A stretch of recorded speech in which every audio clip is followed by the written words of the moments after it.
اعوذ باللہ من الشیطان الرجیم، بسم اللہ الرحمن الرحیم۔ معزز سامعین و حضرات، السلام علیکم ورحمۃ اللہ وبرکاتہ۔ آج ہم جانیں گے حضرت یوسف علیہ السلام کا واقعہ۔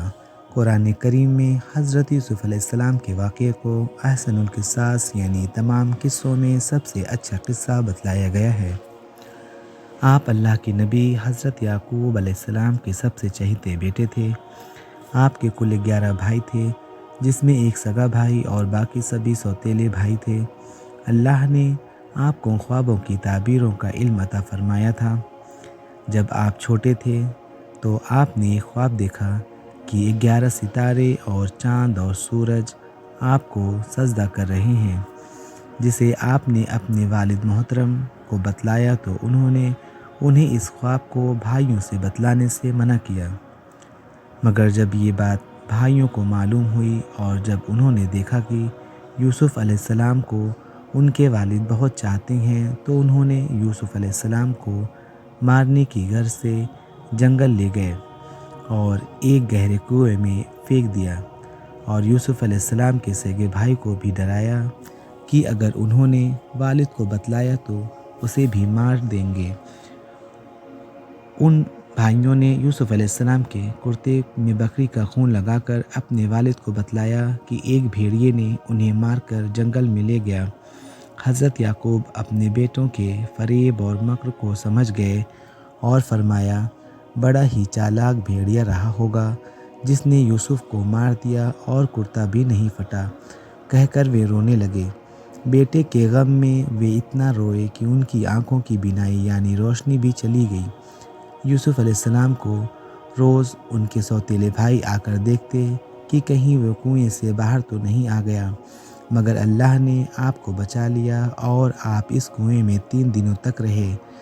تبھی مصر کی طرف جانے والا ایک قافلہ ادھر سے گزرا اور اس میں سے ایک شخص نے جب اس کنویں کو دیکھا تو ڈول ڈال کر پانی نکالنا چاہا تو اس کنویں میں ڈول کی وجہ سے آپ اوپر آ گئے۔ آپ کے بھائیوں کو جب معلوم ہوا تو انہوں نے کہا کہ یہ ہمارا بھاگا ہوا غلام ہے، اور پھر انہوں نے انہیں 20 درہم میں ان قافلے والوں کے پاس بیچ دیا۔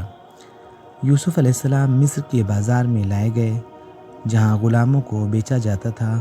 آپ بے حد خوبصورت تھے۔ انہیں مصر کے امیر مصر نے خرید لیا اور اپنی شاہی محل لے آیا اور اپنی عورت زلیخا کے پاس لے گیا۔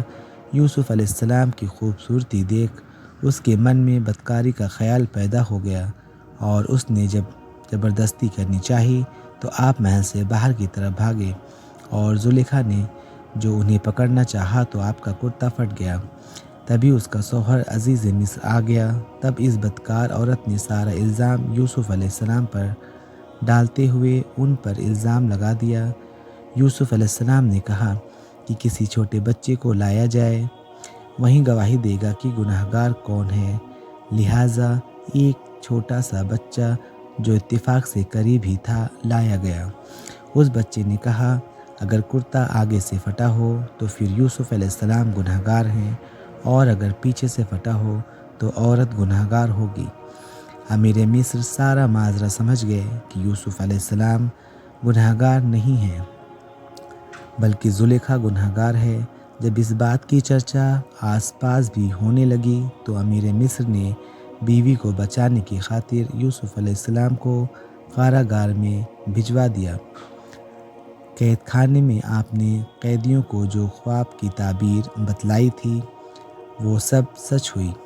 تبھی مصر کے بادشاہ نے ایک عجیب خواب دیکھا کہ 7 تندرست گایوں کو 7 دبلی پتلی گائیں کھا رہی ہیں، اور وہیں دھان کی 7 ہری بالیاں ہیں اور 7 سوکھی بالیاں ہیں۔ بادشاہ پریشان ہو گیا اور خواب کی تعبیر جاننی چاہی، مگر کوئی نہیں بتلا سکا۔ تو بادشاہ کے ایک ساقی نے جو کہ قید میں رہ چکا تھا، اس نے اس کی تعبیر جاننے قید خانے میں جانے کی اجازت مانگی، اور پھر یوسف علیہ السلام سے مل کر بادشاہ کے اس خواب کی تعبیر جاننی چاہی۔ تو آپ نے بتلایا کہ 7 سال کھیتی سے جو اناج ہوگا اسے جمع کرو، کیونکہ اس کے بعد 7 سالوں تک سوکھا پڑے گا اور دھان نہیں ہو پائیں گے۔ تب یہ جمع کی گئی ہوئی دھان کام آئے گی، اس کے بعد پھر ہریالی ہوگی۔ بادشاہ کو جب اس قاصد نے یہ سب بتایا تو بادشاہ نے انہیں قید خانے سے باہر لانے کا حکم دیا، مگر آپ نے جواب دیا کہ وہ تب تک قید خانے سے باہر نہیں آئیں گے جب تک ان کی بے گناہی سامنے نہیں آ جائے گی۔ تب بادشاہ نے ساری باتوں کی تصدیق کروائی تو زلیخا نے بھی اپنا جرم قبول کر لیا اور گواہی دی کہ یوسف علیہ السلام بے قصور ہیں۔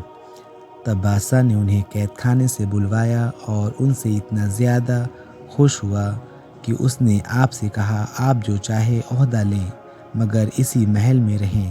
تب آپ نے بادشاہ کے خزانے سے تقسیم کیے جانے والے غلے کا انتظام سنبھال لیا اور پھر بادشاہ نے حکم اور اس کے سارے انتظامات ہی ان کے حوالے کر دیے۔ ان کے خواب کے مطابق ہی 7 سالوں کی ہریالی کے بعد 7 سال سوکھا پڑا۔ اناج کی فروخت کرنے لوگ دور دور سے آنے لگے۔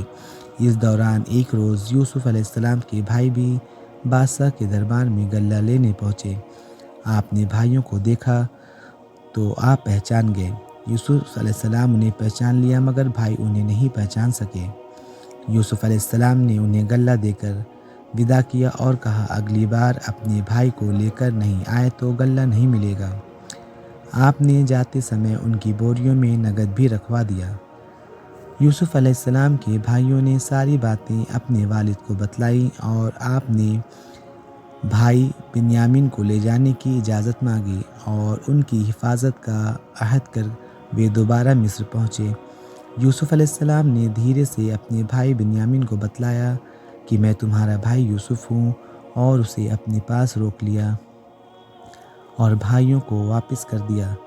سبھی بھائی بہت مایوس ہو گئے۔ تب آخر میں یوسف علیہ السلام نے ان سے کہا کہ یاد کرو تم نے اپنے بھائی یوسف کے ساتھ کیسا سلوک کیا تھا۔